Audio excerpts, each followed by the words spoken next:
옛날에 우리가 80년대 유행했던 복음성가 중에 텔레비전에 내가 나왔으면 정말 좋겠네, 그 노래가 있었어요. 그 노래 부르면서 진짜 텔레비에 나온 것처럼 몸을 흔들고 아주 즐거워했던 그런 시대가 있었는데, 요즘은 누구나 다 텔레비에 나올 수 있습니다.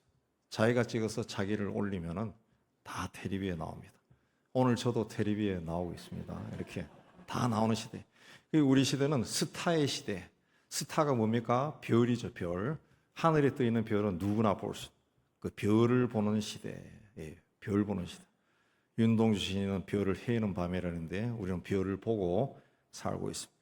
그 스타 중에서도 세상 모든 사람들이 보고 부러워하는 스타들이 연예인들, 또 요즘은 운동선수들입니다. 운동선수. 얼마 전에 그 블랙핑크라고 하는 그 그룹인가? 전 블랙핑크가 누군지 모릅니다. 이 꼰대입니다. 걔들이 무슨 노래를 부르는지도 몰라요. 한 번도 들어본 적이 없어요. 근데 우연히 그 신문에 보니까 이 블랙핑크가 해외 공연을 다닐 때 전용기를 타고 다니다. 예, 보잉 747을 타고 다니는. 예, 그 전용기. 그리고 비행기 겉면이 이 멤버들의 사진으로 코팅이 돼 있더라고. 사람 얼굴로 쫙 코팅이 돼서. 그래서 이야, 대단하다. 그래서 이 해외에서 어떻게 공연하는가 보니까, 그 운동장에, 거대한 운동장에 몇만 명이 모여가지고 노래를 부르고 난리예요, 난리. 예, 난리예요. 예.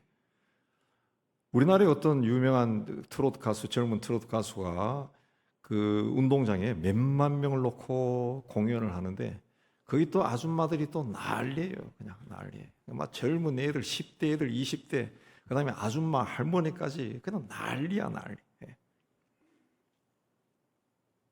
해외로 진출한 축구나 야구 선수들의 연봉은 상상할 수 없는 금액입니다. 금액.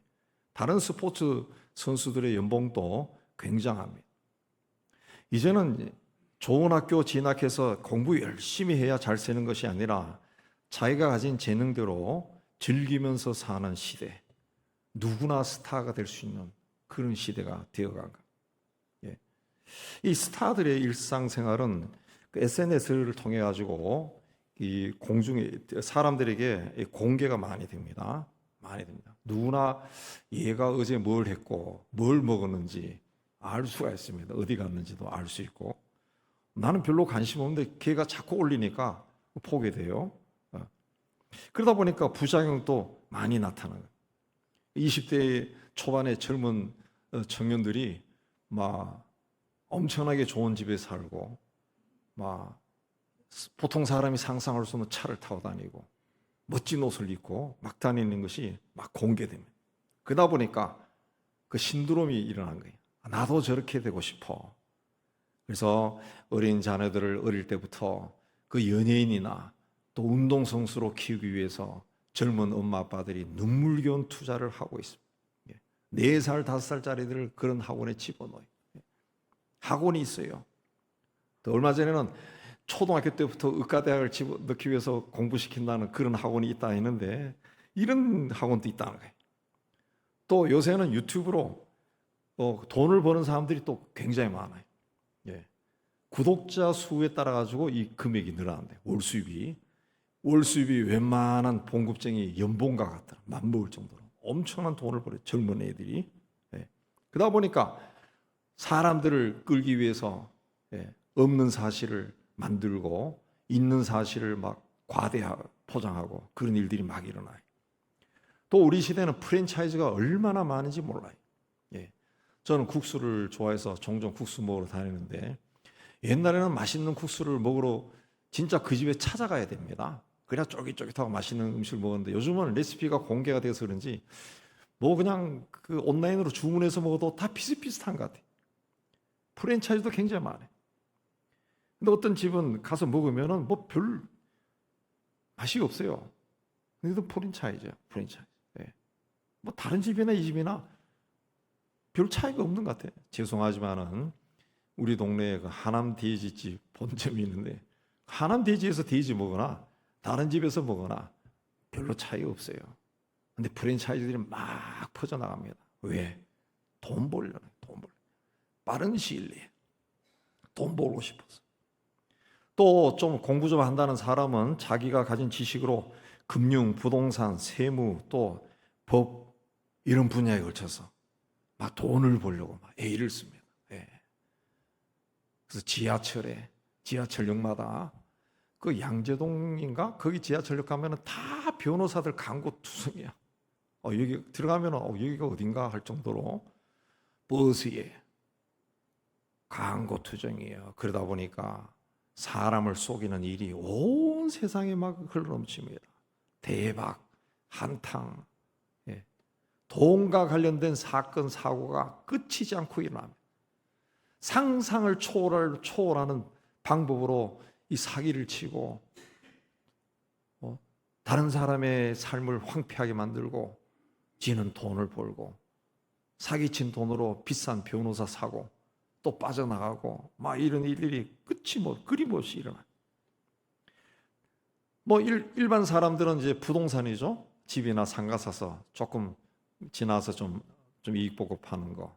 여하튼 이렇게 땀을 흘리지 않고 돈을 벌어서 그런지 돈을 막 흥청망청 씁니다. 제가 아는 분 중에 나는 그거 원하지 않는데 본인이 자꾸 자기 재산 변동을 저한테 보고하는 사람이 있어요. 이번에는 어디 상가를 팔았어. 이번에는 어디 아파트 팔았어. 그 왜 나한테 이야기하는지 모르겠어요. 약 올리는 것도 아닌데 계속 이야기해요. 어떨 때는 듣고 나도 거기 투자해보고 싶다. 근데 나는 아무것도 없으니까. 근데 그걸 계속 보고해서 어떨 때는 한번 전화 받고 나면 막 스트레스 쌓여요. 네. 이 양반이 그렇게 어디에 아파트 사는데 1년 만에 얼마 벌어가지고 자기가 팔아가지고 얼마를 1억인가 얼마를 얻었다는 거죠. 그때 목사님과 하라니까 했으면 벌었을 거 아니야. 그래서 자기 이번에 그거 가지고 그 중에 얼마를 떼가지고 어디 가서 한 달 쉬고 온대. 그런 이야기를 자꾸 해. 그러니까 땀 흘리지 않고 돈을 버니까 흥청망청 써요. 그래서 세계적인 브랜드들이 한국의 신제품을 출시하고 소비자 반응을 본 후에 세계 시장에 내놓는다고 하지 않습니까? 그러면은 한국 사람이 좋아하면은 세계 어디를 내놔도 이게 팔린다는 거예요. 세계적인 고가 제품들도 한국에 나오면은 순식간에 다 팔린다. 심지어 세계적인 초고가 명품 자동차도 한국에서 판매가 돼요. 제가 어느 기록에 보니까 그 세계에서 한 30대 정도 만든 수제 자동차를 그게 한 80억인가 100억인데 우리나라에서 한 대 팔렸다고 나오더라고요. 그들 회사의 대표가 한국은 글로벌 럭셔리 시장을 선도하고 있는 나라다. 아주 역동적이고 럭셔리에 대한 사랑이 대단하다. 이런 말을 칭찬인지 비아냥인지 그런 말을 했어요. 1970년 7월 7일 무슨 날인지 아십니까? 경부고속도로가 개통한 날입니다. 그날 대통령이 부산에서 테이프를 끊고 일행이 서울을 향해서 쫙 이제 올라옵니다. 근데 반대 방향의 서울에서 감히 대통령도 처음 타는 그 고속도로에 누군가 들어와서 질주를 했습니다. 질주. 그게 누구냐? 당대 최고의 영화 배우인 신성일 씨가 빨간 무스탕 스포츠카를 타고 시속 200km로 질주해서 내려갔어요. 유명한 사건인데 추풍경 건너서 한 19km 간 지점에서 대통령 일행을 지나갔습니다. 근데 이게 너무 빨리 갔기 때문에 휙 하고 지나간 거예요. 빨간 게 돌멩이 같은 게 휙 지나가서 저게 뭐냐 하고 다 보고 누군가 잡아라. 그 잡고 보니까 신성이 되어서 봐줬다고 하는 그 유명한 이야기였어요. 자, 그렇게 젊었을 때부터 멋지고 화려하고 남이 해보지 못한 모든 것을 다 누렸던 그분도 늙고 병들어 세상을 떠나갔습니다. 인간의 영광은 한때입니다. 흔히 스타는 인기를 먹고 산다. 근데 인기가 뭡니까? 남의 눈치를 보고 산다는 것이. 다른 사람을 항상 의식하며 사는 것이 이 인기입니다. 인기. 남의 눈을 의식하며 사니까 내면 세계가 점점 메말라가는 거예요. 공허해지는 겁니다. 공허해지는 거예요. 사람은 인기를 먹고 사는 것이 아니라 이 기쁨을 먹고 살아야 됩니다. 내면 세계에서 일어나는 기쁨, 이 즐거움이 있어야 되는 거예요. 그게 없으면 공허해지는 거예요. 공허해져. 솔로몬은 엄청난 부를 가진 사람이고 가지고 싶은 건 다 가지고 누리고 싶은 거 다 누려본 사람이. 근데 모든 수고와 즐거움을 누린 후에 결론은 하나밖에 없습니다. 헛되니 다 헛되다. 다 쓸데없다. 그래서 뭐라 그랬습니까? 해 아래에서 사는 사람은 쓸데없다. 헛되다. 해 아래에서 사는 삶. 무슨 말입니까? 인간은 해 아래가 아니라 하나님 아래에서 살아야 행복할 수 있다. 역설적인 표현입니다. 그러므로 하나님 아래서 하나님과 동행하며 사는 자가 누구냐? 지혜 있는 자. 자, 오늘 말씀에 지혜 있는 자는 세월을 아끼는 자다. 세월을 아낀다는 거, 대산다는 겁니다. 세월을 대산다. 시간을 대산다. 근데 시간을 대사할 수 있으면 지나간 시간을 돈 주고 살 수 있습니까? 없어요. 그래서 때가 악하다. 악하다는 것은 뭡니까? 보통 좀 악한 사람이라도 좀 한 번 봐달라 그러면은 이번 한 번만 봐줄게 이런 말이라도 한다는 거죠. 근데 세월은 안 그런다는 거죠. 지나가면 끝이에요. 돈 주고도 살 수 없어요. 네. 그러니까 악하다는 거예요. 여지 없다는 거예요. 그러니까 시간을 소중하게 여겨라. 주어진 모든 기회와 시간을 잘 사용해서 하나님의 뜻을 이루라. 그런 뜻입니다. 예. 또 때가 악하다라고 하는 말은 시대가 악하다. 그런 뜻도 있습니다. 주님이 오실 때가 가까워지면 어둠의 세력은 집요하게 하나님의 일을 방해합니다. 그래서 세상이 점점 악해집니다. 예. 오늘 우리 시대에도 이전에는 볼 수 없는 그런 악한 일들이 막 이 눈에 막 드러나게 일어납니다. 러시아가 우크라이나에서 행하는 것, 시리아가 정부군에게 행하는 일들, 중국이 소수민족을 억압하는 것, 북한이 반대자들을 숙청하는 것, 또 미얀마나 캄보디아에서 그 반대 세력들을 어떻게 다루는가. 이 뉴스를 통해 보면은 어떻게 인간이 이런 짓을 할 수 있을까 할 정도로 너무너무 악해요. 물을 냄비에 넣고 끓일 때 물이 이 한계점을 넘어서면은 물이 막 넘쳐 흐릅니다. 악이 흘러 넘치면은 하나님의 심판이 가까이 임하는 겁니다. 그래서 세월을 아끼나 때가 악하다라고 하는 말은 이런 시대가 계속되면은 하나님의 심판이 온다는 거예요. 조심하라는 그런 뜻입니다. 오늘 우리 시대는 우리의 삶을 편하게 하고 오감을 즐겁게 하는 것이 점점 발달하고 있습니다. 그런 것에 한번 빠지면 시간을 허비하기가 쉽습니다. 유튜브나 인스타그램 보다 보면은 언제 시간이 갈지 할 정도로 20분, 30분, 1시간 휙 지나갑니다. 영화, 또 역사나 예술, 다큐멘터리, 또 음악회, 자기가 관심이 있는 분야는 다 볼 수 있습니다. 심지어 악기를 배우고 싶은 사람도 유튜브를 통해서 악기를 배울 수 있어요. 네. 무엇이든지 배울 수 있어요. 서예도 있더라고. 서예도 가르치더라. 네. 그런 것에 한번 빠지면은 시간이 휙 지나간다. 세상이 풍요로워지면은 세상에는 사람을 기쁘게 하는 것들이 동시에 많아집니다. 사람의 몸을 기쁘게 하고 눈을 즐겁게 하는 것들이 많아진다는 거죠. 그와 동시에 사람을 기쁘게 한다라고 하는 것은 뭡니까? 하나님을 기쁘게 하는 것이 아니죠. 그러니까 악이 흘러넘친다. 죄가 또 흘러넘치는 거예요. 거기에 편승해서. 오늘 그래서 자기를 지키는 것이 굉장히 힘든 시대가 돼가요. 오늘 말씀의 수신자인 에베소 교회 성도들도 그랬습니다. 에베소는 소아시아의 교통과 무역의 중심지입니다. 중심지예요. 또 철학과 문학과 예술의 중심지예요. 지금도 에베소에 가면은 그 거대한 극장이 남아 있습니다. 거의 그대로 보존되어 있습니다.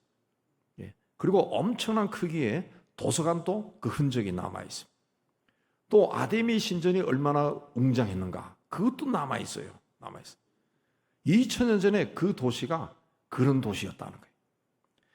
에베소 교회 성도들은 엎드리면 코 닿는 곳에 자기들을 유혹할 수 있는 것, 자신을 즐겁게 하는 것들이 흘러넘쳤다는 거예요. 그런 환경에 살아가는 에베소 성도들을 향해서 바울이 너희가 전에는 어둠에 속하였지만 이제는 주 안에서 빛이니 빛의 자녀들처럼 행하라 그랬습니다. 사탄은 어떻게 해서든지 우리를 주님께 가까이 가는 것을 방해합니다. 그 사탄이 사용하는 가장 효과적인 방법이 시간을 낭비하게 하는 거예요. 시간을 낭비하는 거예요. 그러면은 세월이 흘러도, 시간이 흘러가도, 교회를 오래 다녀도 성숙하지 못한 그리스도인이 됩니다. 그리스도인이라는 이름은 가지고 있지만은 능력도 없고 체험도 하지 못한 껍데기만 남은 사람이 되어버린다. 예. 옛날에는 그 어른들로부터 그 집안의 이름에 먹칠하지 말라 그런 말을 들었어요. 이게 이제 좀 세게 나가면은 호적에서 판단한 그런 막 저주스러운 말까지 하고 막 그랬는데, 그래서 내가 어디 밖에 나갔을 때는 우리 집안이 어떤 집안이냐, 우리 아버지, 할아버지를 부끄럽게 해서는 안 된다. 이런 게 사람들이 막 교육이 됐다. 예. 명예죠, 명예. 집안의 명예. 예. 이걸 가지고 살았다. 예. 거기에서 자긍심도 있고 자존심도 일어났다. 예. 그래서 옛날 양반들은 비가 와도 걸어갔다는 거예요. 예. 나는 양반인데 쌍문들처럼 뛰어갈 수 없다. 걸어갔다는 거예요. 비 다 맞으면서. 이게 무슨 이야기입니까? 내가 누구이냐, 이 정체성이 확립되었을 때 모든 유혹을 물리칠 수 있다. 유혹을 물리칠 수 있다. 내가 어떤 사람이냐, 어떻게 그렇게 허접한 일에 내가 넘어갈 수 있느냐, 그러면은 넘어가지 않는다. 우리가 누굽니까? 천지 만물을 지으신 하나님의 자녀입니다. 예, 하나님의 자녀. 세상을 지으시고 인간을 지으신 그분의 자녀라는 거죠. 예. 그분의 자녀가 하나님께 대적해서 하늘나라에서 쫓겨난 사탄의 유혹에 넘어가서 산다면 하나님이 그걸 보고 얼마나 부끄러워하겠어요? 얼마나 답답해하겠습니까? 그런 사람을 하나님이 자랑스러워할까요? 하나님이 사용하시겠어요? 어둠의 일은 재미있는 것 같고 뭔가 일어날까, 좋은 일이 일어날 것 같지만은 전혀 그렇지 않습니다. 속는 겁니다. 그런 일 절대 일어나지 않습니다. 오히려 우리 삶이 황폐해질 뿐입니다. 그래서 바울은 그런 일을 받아들이지 말고 책망해라, 강하게 물리쳐라 그랬습니다. 오늘 우리 시대는 유혹이 넘쳐 흐르는 시대입니다. 이런 시대에 우리는 그리스도인으로 어떻게 살아야 되느냐, 그걸 생각해야 돼. 우리 환경이나 우리를 넘어뜨리는 유혹에 넘어가지 말고 세월을 아끼면서 때가 악하다라는 말씀을 기억하고 우리가 한시 한시도 주님과 동행하며 지혜 있는 자로 살아야 됩니다. 두 번째, 지혜 있는 자는 주님의 뜻이 무엇인지 이해하는 자입니다. 18절에 술 취하지 말라, 이는 방탕한 것이니 오직 성령으로 충만함을 받아라. 그러니까 술과 성령을 비교했습니다. 그만큼 당시 에베소가 술로 흥청거리는 도시였다는 것을 말합니다. 에베소는 모든 것이 풍요로운 시대였습니다. 사람은 삶이 풍요로워지면은 먹고 마시고 놀고 싶어집니다. 놀고 싶어져요. 자기를 즐겁게 하고 싶습니다. 자기 몸을 즐겁게 하고 마음을 즐겁게 하는 본능이 강하게 작동합니다. 알렉산더 대왕이 에베소를 다스리던 시절에는 술 마시기 대회까지 있었답니다. 그 술을 잘 마시는 자에게 상을 줬다는 거예요. 술 취하는 사회, 술 권하는 사회가 에베소였다는 거예요. 자, 이 술에 취하면 사람이 자기를 잊어버립니다. 음주운전이 무서운 게 바로 그거 아니겠어요? 자기가 뭘 하는지도 모르고 무슨 일이 날지 모르고 그냥 막 하는 거예요. 술에 지배를 당하고. 바울이 에베소 사람들을 보니까 이 술에 취해 사는 거예요. 뭘 하는지 모르는 거예요. 어느 길로 가는지도 모르고 막 가는 거예요. 그걸 보고 술에 취하지 말고 성령의 충만을 받아라 그랬습니다. 술 취한 사람들이 술의 지배를 받고 뭘 하는지 모르고 술이 시키는 대로 그렇게 가는 것처럼, 술 취한 상태로 계속 가는 것처럼 성령으로 충만하게 되면은 하나님을 생각합니다. 하나님이 기뻐하는 길로 간다. 하나님이 시킨 일을 기쁨으로 한다는 거예요. 기쁨으로 한다는 거예요. 그래서 오늘 말씀에도 시와 찬송과 신령한 노래를 부르고 찬송하는 사람이 된다는 거예요. 그래서 성령으로 충만해야 된다 그랬습니다. 그리고 예수 이름으로 항상 아버지 하나님께 감사하라 그랬습니다. 예수께서 십자가에서 나를 위해 죽으셨기 때문에 내가 구원을 받았습니다. 하나님의 자녀가 되었어요. 그래서 예수 이름으로 하나님께 감사하라 그리스도. 하나님은 우리를 구원하기 위해 독생자 예수 그리스도의 생명을 아끼지 아니하시고 우리를 위해 내어 주셨습니다. 그래서 로마서 8장에 보면 우리를 우리 주 그리스도 예수 안에는 하나님의 사랑에서 끊을 수 없다. 그렇습니다. 하나님이 우리를 그렇게 사랑하신다는 거예요. 사랑하신다.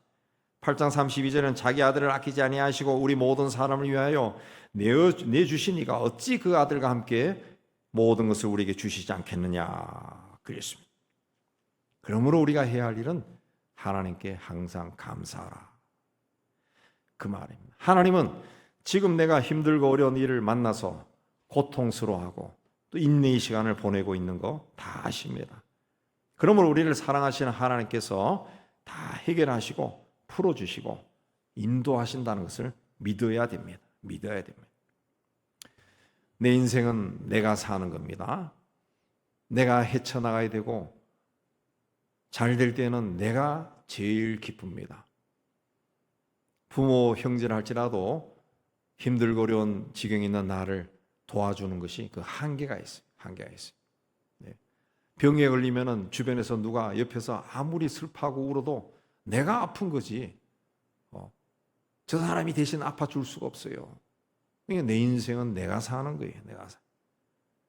그렇기 때문에 좀 안 풀린다고 어려움 속에 놓여 있다고 억눌려 지내고 부정적이고 비관적인 생각에 사로잡혀 지낼 이유가 없다는 거죠.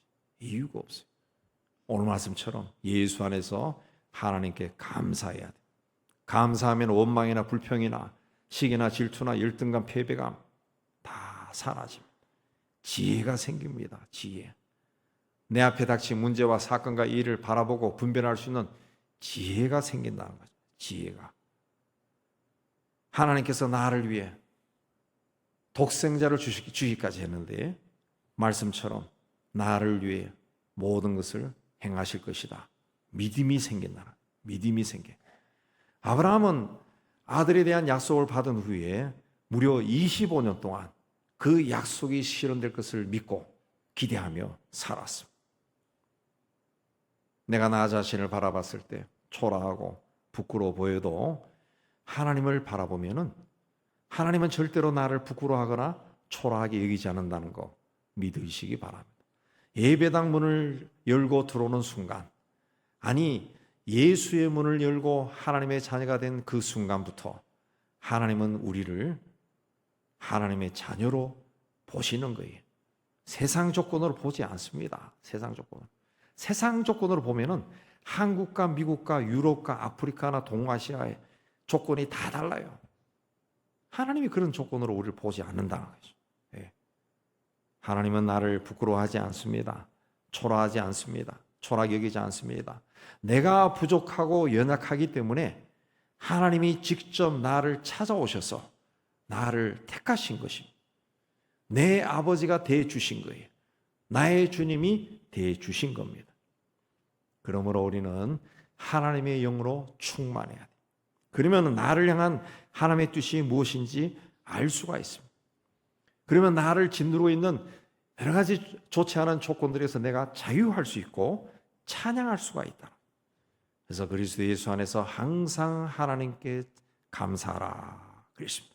감사하는 마음을 지닐 때 주님의 뜻을 분별할 수 있습니다. 우리 모두 한 번밖에 살 수 없는 인생길을 걸어가고 있습니다. 이 인생길을 통해 하나님의 뜻이 이루어지는 지혜 있는 삶을 살아가는 여러분이 다 되시기를 주의 이름으로 축복합니다. 세 번째 지혜 있는 자는 피차 복종하는 자다. 피차 복종하라. 피차 복종하라 이 말은 성서의 원뜻은 항복하라는 겁니다. 나 아닌 피차라 그러면 서로라는 뜻이죠. 나와 너. 그런데 이 복종하라라고 하는 말은 나 아닌 이 사람에게 항복하라는 뜻이에요. 항복하라. 그러나 인간은 남에게 항복하는 거, 복종하는 거 싫어합니다. 죽을 때까지 자기 주장을 굽히지 않는 사람도 있어요. 남에게 복종하는 것이 아니라 상대방이 나에게 복종하기를 바랍니다. 인간의 본성이 그래요. 아담과 하와가 하나님 말씀에 복종하지 아니하고 선악과를 따먹었습니다. 우리 조상도 복종하지 않았어요. 그 후에 뭐라 그랬습니까? 아담과 하와 하나님이 자기를 이해해 주기를 바라고 끊임없이 변명합니다. 끊임없이 변명. 예. 하나님이 나를 이해해 줘야 된다. 이건 달리 표현하면 하나님이 나에게 복종해야 된다는 그 이야기죠. 내 뜻을 받아들이라. 아담과 하와가 하나님께 계속 주장한 겁니다. 사람은 서로 상대방에게 복종하기 어려워요. 그래서 서로 존중하고 섬긴다라고 하는 말 많이 하지만은 그게 쉽지 않습니다. 그래서 어떤 사회 공동체에 갈등과 다툼이 그치지 않은 이유가 바로 거기 있습니다. 그래서 오늘 말씀에 그리스도를 경외함으로 피차 복종하라. 그리스도를 경외해라. 예. 그리스도를 주인으로 왕으로 섬기라는 거죠. 그리스도를 그 자리에 모시고 피차 그 아래에서 복종해라. 서로 섬겨라. 그러니까 우리의 권위는 주님으로부터 나온다는 거죠. 그러니까 주님으로부터 나온 권위를 먼저 인정하고 그 아래에서 복종해라. 그 말이에요. 그 말. 우리 사회도 인간 사회에도 이 법에 의해서 섬김의 자리로 들어가는 그 사람들이 있습니다. 정치인들이죠. 특히 정치인들. 그래서 이 정치는 옛날 개혁 시대부터 종교개혁 시대부터 이 정치의 영역이 목회하고 똑같습니다. 목회하고. 그래서 미니스터, 이 장관인데 미니스터가 또 목회자라고 뜻도 있다. 칼빈 시대부터. 그래서 유럽이나 이 미국 쪽에는 목회자가 이 정치인 하는 사람들 꽤 많습니다. 네. 영국 같은 경우는 국회의원들도 여러 명입니다. 네. 굉장히 많습니다. 네. 우리 교회 부목사다가 구의원 된 친구도 하나 있는데 제가 그 친구한테 덕담도 했는데 그 중요한 게 우리 그리스도인들이 그런 게 참 중요한데 뭔가 하면 목사는 그 제가 송파구에 있는 모든 사람 집에 들어갈 수 없습니다. 신방할 수 없습니다. 가면은 다른 종교에 있는 사람들은 막 면박을 주고 쫓아낼 거고 예수 믿는 사람이라 그래도 받아들이지 않을 거예요. 그러나 송파구청장은 다 들어가요. 네. 구청장입니다. 그러면은 구청장이 예수를 믿는 사람이라 그래도 불교 사람들도 아우 청장님이 어떻게 오셨나 다 환영한다. 근데 그런 정치인들이 법적으로 보장받은 섬김의 자리에 있는 거예요. 섬김의 자리. 예. 공무원도 마찬가지입니다. 근데 이 사람들이 문제 일으키는 게 문제가 왜 어디서 나옵니까? 정치인들, 국회의원도 마찬가지고 섬겨야 되는데 섬기지 아니하고 고압적인 자세로 막 사람들을 짓누르니까 이 사람들이 그에 대해서 막 반발하는 거죠. 반발하는 거죠. 예. 법이라고 하는 권위로 섬기라 그랬는데 그 법이라고 하는 권위만 의식하니까 그게 섬기지 못하는 거예요. 피차 복종하라. 이게 항복한다. 그런 뜻이 다 있는데 우리가 전쟁을 통해서 내가 졌어요. 그럼 적군에게 내가 항복해야 돼. 그 항복하면은 그 밑에 가서 옛날 같으면은 칼과 무기를 다 내려놓고 무릎 꿇는다고 해. 무릎 꿇는다. 그 항복한다는 건 뭡니까? 그 사람 앞에서 내 주장을 없어지는 겁니다. 뭘 주장할 수가 없어요. 상대방의 처분에 따라야 돼요. 죽이면 죽는 거예요. 예. 우리 가까운 데서 삼전도 굴복해서 청일 병자호란 때 왕이 무릎 꿇은 거 있지 않습니까? 3번 절하라 3번 절하고 기라 기고 상대방이 하는 대로 따르는 것이 항복입니다. 항복. 피차 복종하라. 이 복종, 이 말이 그런 뜻이에요. 그런 정신으로 섬겨라는 것이. 서로 섬길 때 나 앞에 있는 사람에게 복종하는 마음으로 항복하는 마음으로 당신의 처분에 따르겠습니다. 나를 주장하지 말고 그 사람의 마음을 맞춰주라는 거죠. 왜? 예수께서 그렇게 했다. 예수님이 그렇게 했다. 하늘 보좌를 버리시고 낮고 낮은 땅에 내려오셔서 섬기다 가셨어요. 세상에서 조금 권위 있는 사람들로부터 온갖 모욕을 다 당하시고 죽으셨어요. 예수님이 그렇게 하셨다는 거죠. 그래서 요한 1서에 누구든지 하나님을 사랑하노라 하고 형제를 미워하면 이는 거짓말하는 자니 보는 바 형제를 사랑하지 않은 자는 보지 못하는 바 하나님을 사랑할 수 없다. 그렇습니다. 세상은 서열이 매겨져 있습니다. 낮은 자가 높은 자에게, 힘없는 자가 힘 있는 자에게, 가난한 사람이 부한 자에게 고개를 숙이고 복종해야 돼. 복종해야 돼. 그러나 우리는 그렇지 않다 그랬습니다. 적어도 하나님의 예수 공동체 안에서는 그래서는 안 된다. 피차 복종해야 돼. 그리스도의 권위 아래 그리스도를 경외하는 사람들은 서로 복종해야 돼. 그 사람 밑에서 그 사람의 필요를 채워주는 사람이 되라. 그래서 빌립보 2장 3절에도 바울이 자기보다 남을 낫게 여기고 다른 사람의 일을 돌아보아 줘라 그랬습니다. 우리는 주의 몸인 교회 공동체에 속해 있습니다. 서로가 지체요 형제 자매입니다. 그리스도를 경외하는 자입니다. 그리스도를 경외하는 사람은 주님처럼 섬김의 자리, 낮은 자리로 내려가서 섬김의 삶을 살아요. 섬김의 삶은 복종하는 삶, 자기를 내세우는 삶이 아닙니다. 이런 사람이 하나님의 뜻을 이루어가고 하나님에 의해서 귀하게 쓰임을 받습니다. 오늘같이 악한 세대 속에서 우리는 지혜로운 그리스도인이 되어야 됩니다. 세월을 아끼고 주님의 뜻이 무엇인지 분별할 수 있어야 돼요. 성령으로 충만해서 하나님을 찬양하고 하나님께 감사하며 살아야 돼요. 서로에게 복종하는 그런 삶을 살아야 돼요. 그런 교회와 그리스도인은 하나님이 기억하시고 이 악한 시대에도 귀하게 사용하실 겁니다. 마귀가 삼킬 자를 두루 찾는 이 시대에 우리가 하나님의 기쁨이 되어 하나님의 뜻을 이루어가기를 주님의 이름으로 축복합니다. 하나님 아버지, 연약한 우리를 택하여 주시고 하나님의 사람으로 삼아 주시는 데 참 감사합니다. 때로는 내가 누구라는 것을 잊어버리고 살 때가 참 많습니다. 내가 존귀하신 하나님의 자녀라는 것을 순간순간 기억하고 하나님의 사람답게 세상 속에서 살게 해 주시옵소서. 무엇보다 세상을 섬기러 오신 주님을 본받아 살아가는 종의 삶을 살게 하여 주옵소서. 예수님 이름으로 기도하옵나이다. 아멘.